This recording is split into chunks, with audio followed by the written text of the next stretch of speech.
날마다 하나님의 말씀을 가까이 하는 모든 성도분들에게 하나님의 은혜와 사랑이 함께하길 주님의 이름으로 축원합니다.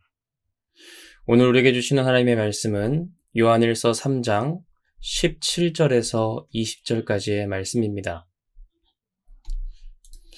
누가 이 세상의 재물을 가지고 형제의 궁핍함을 보고도 도와줄 마음을 닫으면 하나님의 사랑이 어찌 그 속에 거하겠느냐. 자녀들아, 우리가 말과 혀로만 사랑하지 말고 행함과 진실함으로 하자. 이로써 우리가 진리에 속한 줄을 알고 또 우리 마음을 주 앞에서 굳세게 하리니 이는 우리 마음이 혹 우리를 책망할 일이 있어도 하나님은 우리 마음보다 크시고 모든 것을 아시기 때문이라. 아멘. 지난 시간 우리는 요한일서 13절에서 16절까지의 말씀을 함께 나눴습니다. 요한은 세상이 하나님의 자녀들을 미워할지라도 이상히 여기지 말라 하였고 그 미움 속에서도 우리가 살아야 할 삶은 바로 사랑이라는 것을 강조했지요. 형제를 미워하는 자는 살인자라 불리며 그 속에는 영생이 없다고 단언했습니다. 그리고 그리스도께서 우리를 위하여 목숨을 버리신 것처럼 우리도 형제를 위하여 목숨을 버리는 것이 마땅하다고 요한은 전했는데요. 오늘은 이어서 그리스도인의 사랑은 말로만 하는 사랑이 아니라 행동으로 증명되어야 하는 행함의 사랑이라는 말씀을 함께 나누기 원합니다. 먼저 17절 말씀입니다. 누가 이 세상의 재물을 가지고 형제의 궁핍함을 보고도 도와줄 마음을 막으면 하나님의 사랑이 어찌 그 속에 거하겠느냐. 여기서 도와줄 마음을 막는다는 헬라어의 원어적 의미는 도움의 마음, 즉 애끓는 근육의 그 내장을 스스로 닫아버린다는 의미입니다. 성경에서 스플랑크나는 내장, 심장을 의미하지만 구약적인 의미에서는 인간의 가장 깊은 곳에 있는 그 감정이 일어나는 자리를 의미했죠. 즉 가난한 형제를 보고서도 그것을 모른 척한다면 이는 우리 안에서 일어나는 긍휼의 마음을 막는 것입니다. 사람의 가장 깊은 곳에서 나오는 그 따뜻한 마음을 의도적으로 막아버리는 것이죠.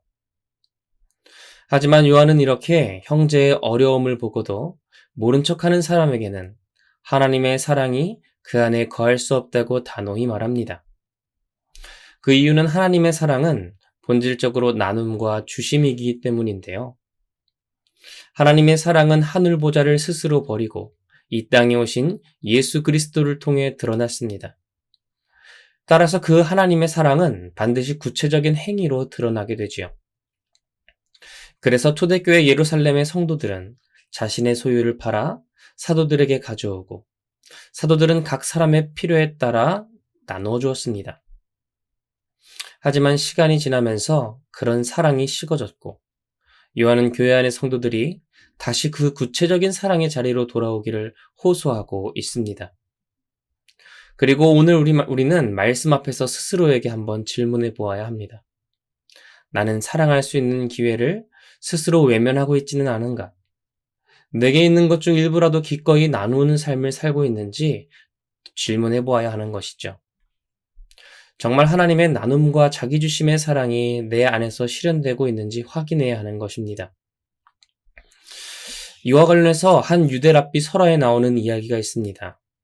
두 형제가 농사를 지으며 살고 있었는데 하루는 형이 동생 생각이 난 겁니다.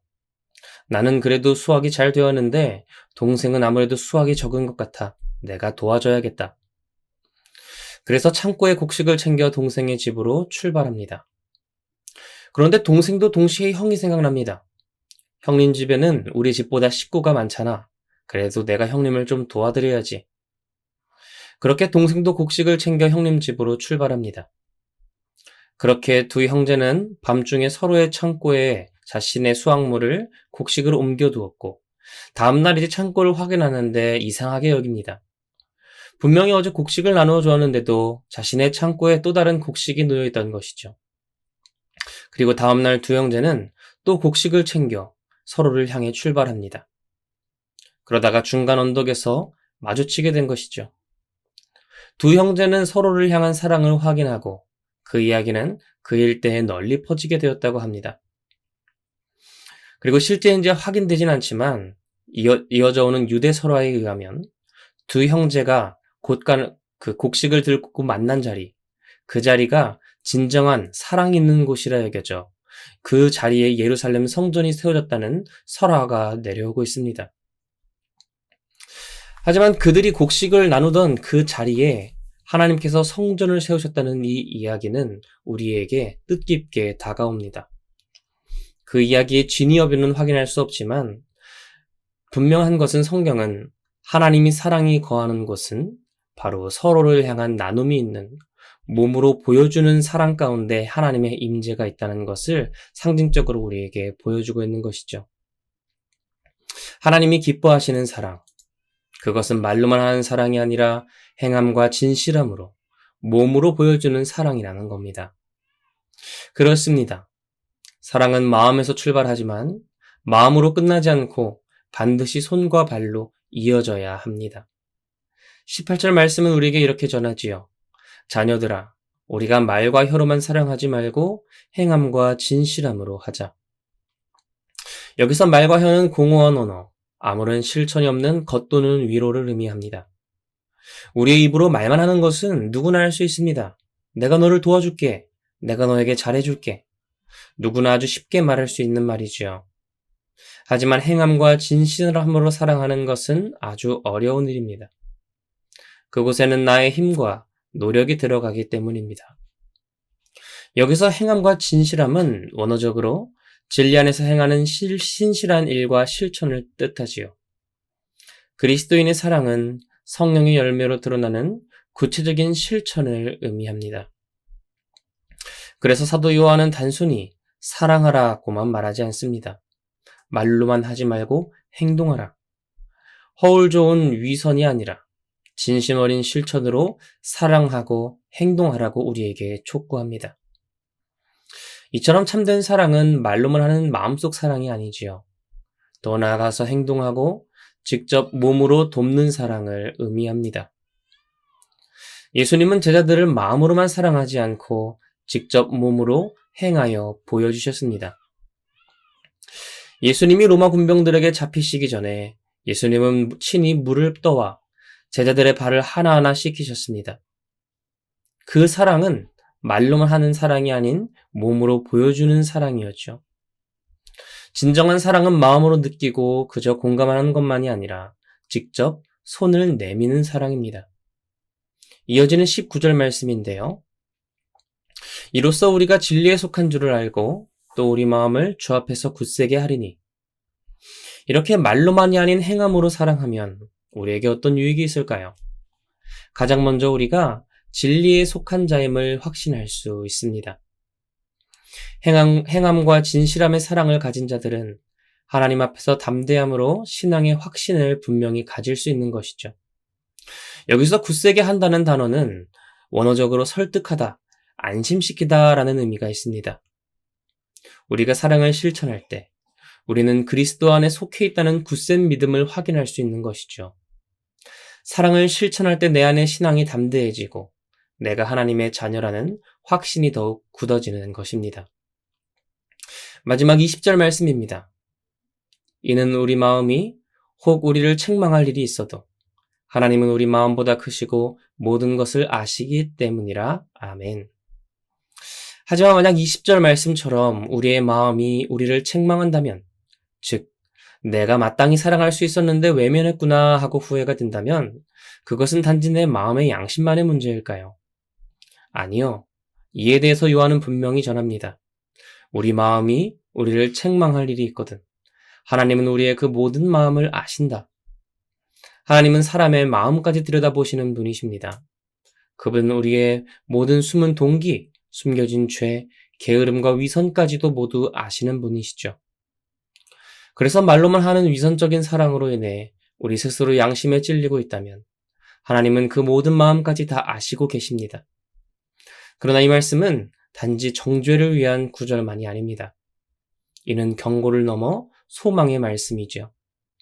하나님이 너의 모든 마음을 다 아시니 그렇기 때문에 너는 사랑으로 살아라 라는 하나님의 초대인 것입니다.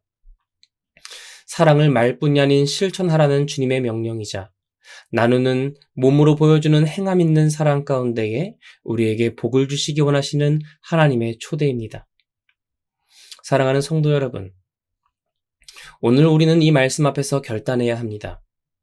오늘 우리가 하는 사랑은 과연 말뿐인 사랑입니까? 아니면 행함과 진실함의 사랑입니까?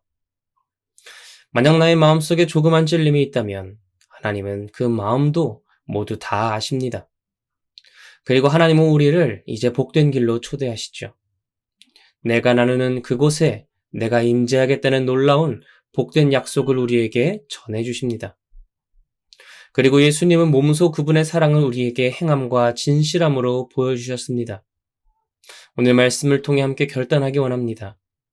내가 가진 시간, 물질, 재능을 나눌 수 있는 자리에서 내가 주님의 사랑을 실천하겠습니다. 지금도 우리 주변에는 궁핍한 형제가 있습니다. 경제적으로든 정서적으로든 영적으로든 마음의 문을 닫고 있는 이들이 있지요. 이제 그들에게 다가가십시오. 손을 내미십시오. 사랑은 말이 아니라 밥 한 끼, 손 한 번, 전화 한 통화, 그리고 기도 한 줄로 드러납니다. 그리고 그런 사랑이야말로 우리의 마음을 굳세게 하고 우리의 믿음을 확증하며 하나님의 사랑이 우리 안에 거하고 있음을 증언하는 분명한 굳건한 표지가 될 것입니다. 이 새벽 하나님의 사랑이 우리 안에 거하기를 원합니다. 그리고 오늘 하루 그 사랑을 행동으로 옮기는 삶을 살기를 결단하길 원합니다. 그렇게 날마다 말과 혀로만 사랑하지 않고 행함과 진실함으로 하는 저와 여러분이 되길 주님의 이름으로 축원합니다. 이 시간 함께 기도하겠습니다. 할렐루야. 은혜와 사랑이 많으신 주님, 오늘도 복된 새 하루를 허락하시고 하나님의 말씀 앞에 서게 하시니 감사드립니다. 우리에게 말뿐인 사랑이 아니라 행함과 진실함의 사랑을 보여주신 예수님, 그 예수 그리스도의 사랑을 우리가 보고 경험하고 그 사랑으로 인해 구원받았습니다. 그리고 이제 우리의 사랑을 우리 주변 형제에게 넓혀가길 원합니다. 형제의 궁핍함과 어려움을 보고 모른 채 하는 것이 아니라 우리가 받은 그 사랑대로 말뿐이 아닌 몸으로 하는 사랑, 행함과 진실함으로 하는 사랑으로 가까이 나아가길 원하오니 하나님 우리의 삶 가운데 함께 하시고 붙들고 역사하여 주시옵소서. 우리에게 주시는 놀라운 하나님의 사랑과 하나님 그 능력이 우리 가운데 함께 하길 원합니다. 그래서 내 안에 있는 신앙, 믿음이 하나님 그리스도 안에 굳건히 서 있음을 우리의 몸으로 행하는 사랑을 통해 확인하는 우리가 되게 하여 주시옵소서. 성령 하나님 우리를 도와주셔서 우리의 사랑이 행함과 진실함으로 완전하여지는 귀한 역사가 모든 화평의 성도들 가운데 함께하길 원하오니 성령 하나님 붙들고 역사하여 주시옵소서. 날마다 주께 가까이 나아가기 원합니다. 감사드리며 모든 것 살아계신 예수 그리스도 이름으로 기도드립니다. 아멘.